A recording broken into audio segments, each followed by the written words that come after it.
Et bonjour à tous. Alors, bienvenue pour la présentation de notre premier ange gardien sur les 72 anges de la Kabbale. J'ai nommé Veuya. Alors, Veuya ouvre la marche. Il ouvre la marche par le cœur angélique des séraphins. Donc, aujourd'hui, on va faire une petite parenthèse sur ce magnifique cœur angélique. Vous savez que je fais toujours la numérologie de toute chose, donc le 1, c'est le nombre de Veuya. Le 1, ça représente une énergie assez masculine, assez feu primordial, une énergie vive.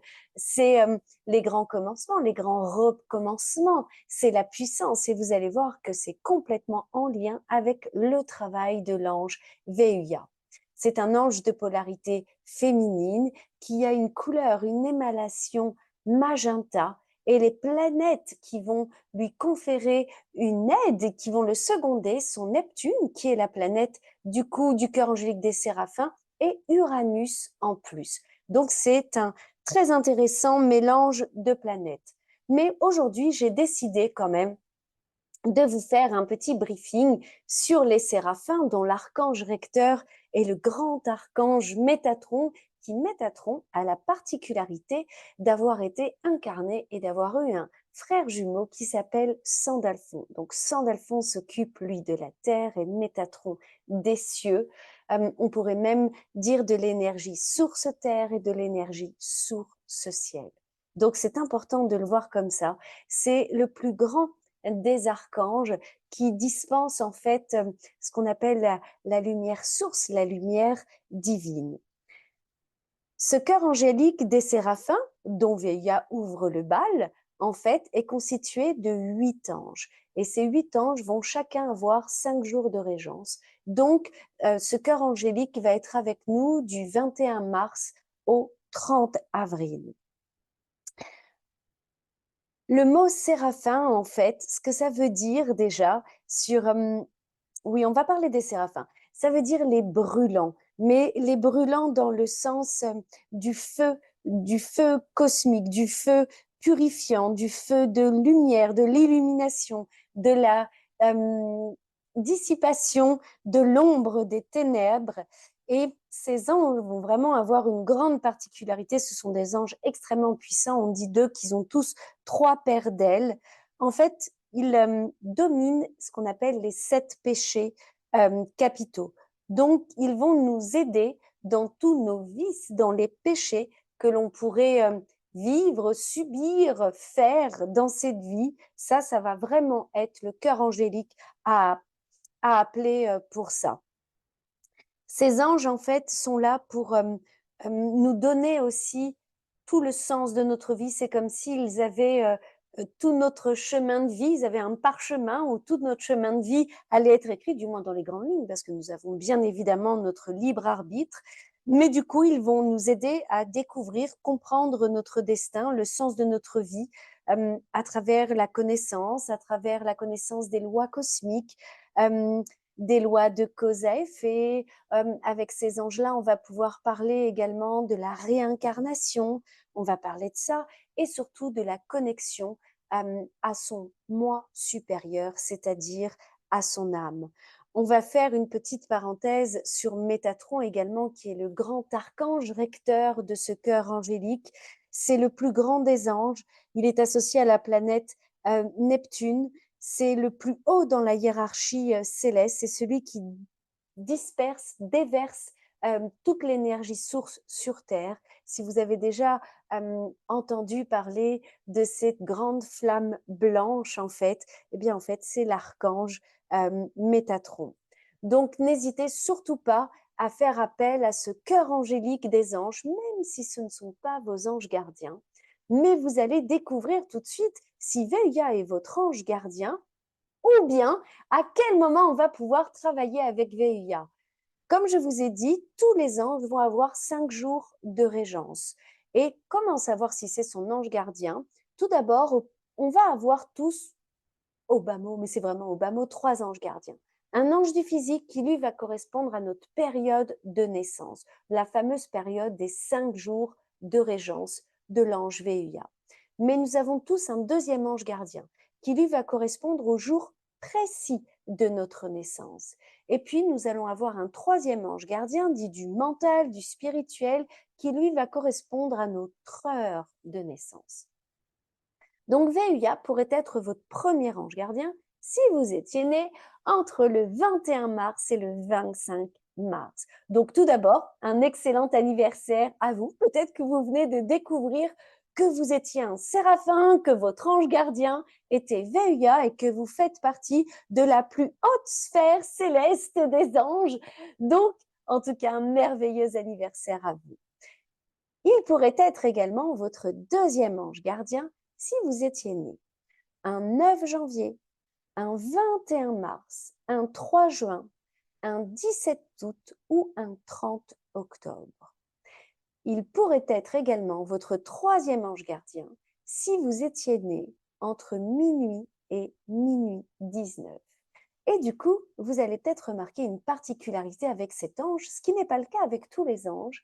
Eh bien, cet ange pourrait être votre premier ange gardien, parce que entre le 21 et le 25 mars, donc du physique, mais il pourrait être également votre deuxième ange gardien de l'émotionnel si vous êtes né précisément à 21 mars. Et puis si vous êtes né entre minuit et minuit 19, bah là carrément, eh bien c'est Veuya qui est votre premier, deuxième et troisième ange gardien, donc votre ange absolu. Et ça n'arrive pas avec tous les anges. Mais là, avec Veuya, c'est une possibilité qu'ils soient les trois à la fois, ce qui représenterait une énorme puissance de Veuya en vous, de l'énergie de Veuya en vous et du cœur angélique des séraphins.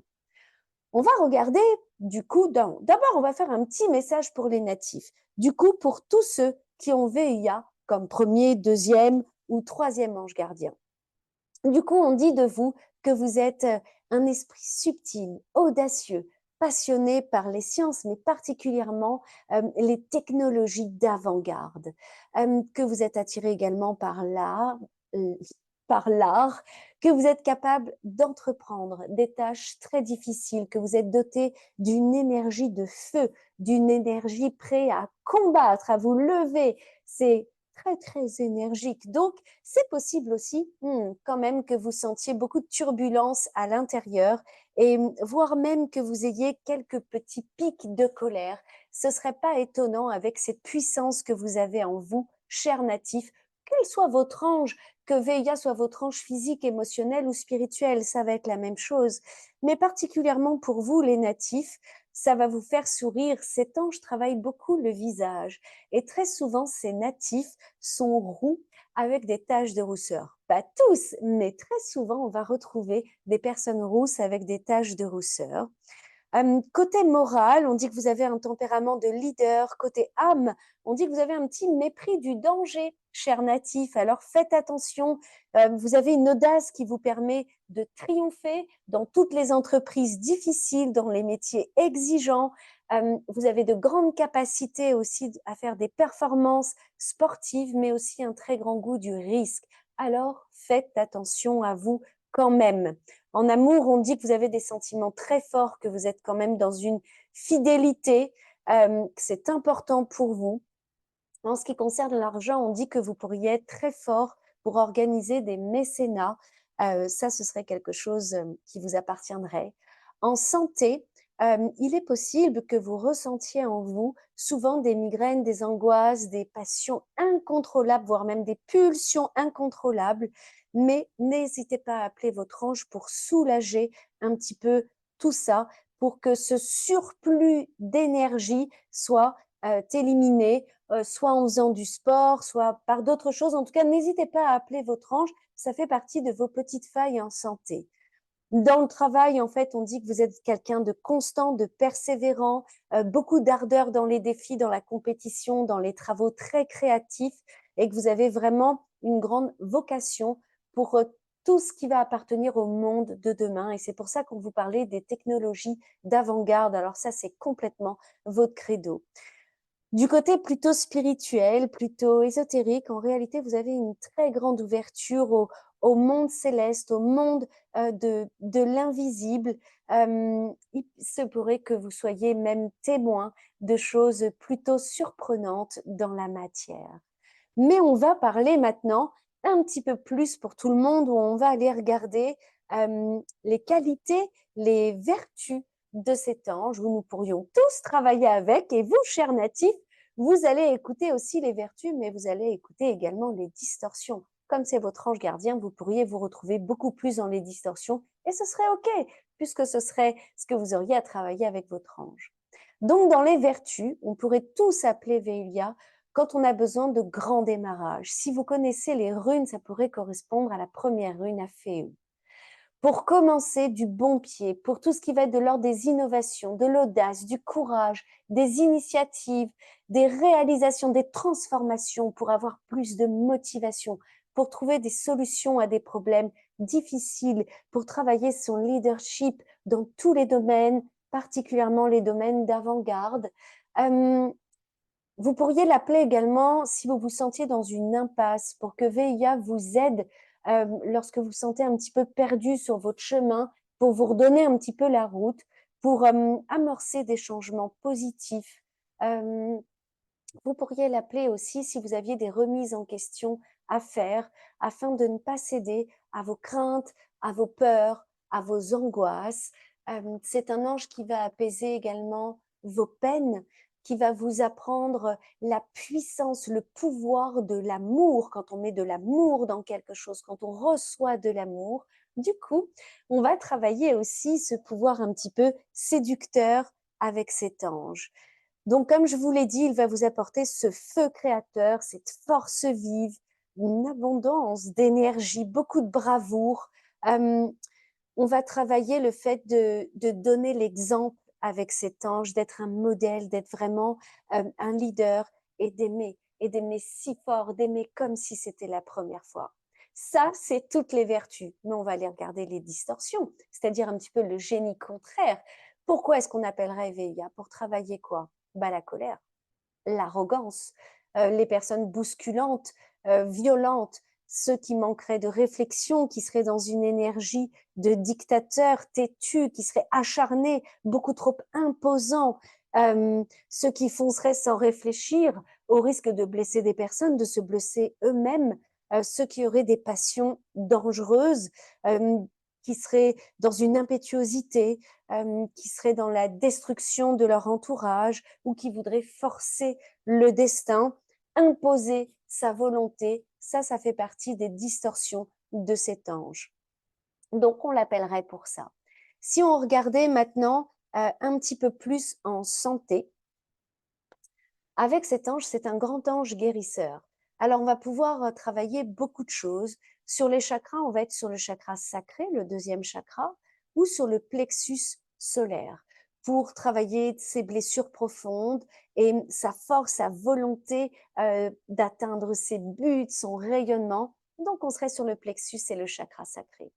On va travailler particulièrement les tocs, les tics, les manies, tous les traumas psychiques, tout ce qui va être au niveau du visage, les os, la boîte crânienne. Donc, tout à l'heure, je vous parlais des migraines, mais ça pourrait être également les dents, les gencives, les os même en général, les rhumatismes. On va travailler ça avec cet ange. Pour ceux qui aiment bien ritualiser les choses pour se mettre en communication avec les anges, vous pourriez utiliser une bougie de couleur jaune, le rayonnement, le plexus solaire, bien sûr. En encens, on serait sur l'encens d'Oedipe et la myrrhe. D'ailleurs, l'Oedipe est l'encens de l'archange Métatron. Petite info au passage. Sur les plantes, on serait sur les racines d'iris et sur le gardénia.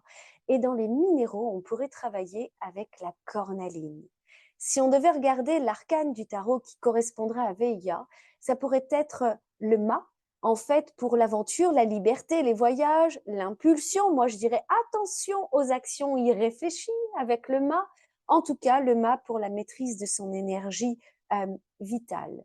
Si on regardait un petit peu dans les synchronicités sur l'heure, miroir, double, et bien là, pour le coup, on est sur une heure très particulière. C'est le minuit tout pile. Ça, c'est vraiment l'heure de Veilla. Donc, si jamais vous voyez très régulièrement 0000, n'en doutez pas, c'est un message de VIA qui vous dit que tout est en vous et que vous faites partie du tout, que l'infini des possibles est là, que tout est un éternel recommencement, de garder la foi, de garder la force. C'est une heure à une synchronicité extrêmement puissante. Et quand vous voyez cette heure-là, on dit qu'il y a un murmure de l'ange VIA qui vous dirait dans le creux de votre oreille beaucoup de paroles d'amour, beaucoup de paroles réconfortantes, tous les mots que vous auriez besoin d'entendre ici et maintenant, comme si c'était votre petite voix intérieure qui vous disait t'es beau, garde la foi, t'es intelligent, t'es fort, lâche rien, allez, vas-y, je t'aime, comme cette petite voix, comme si vous parliez à vous-même. Et ça, c'est une façon de VIA de communiquer avec vous.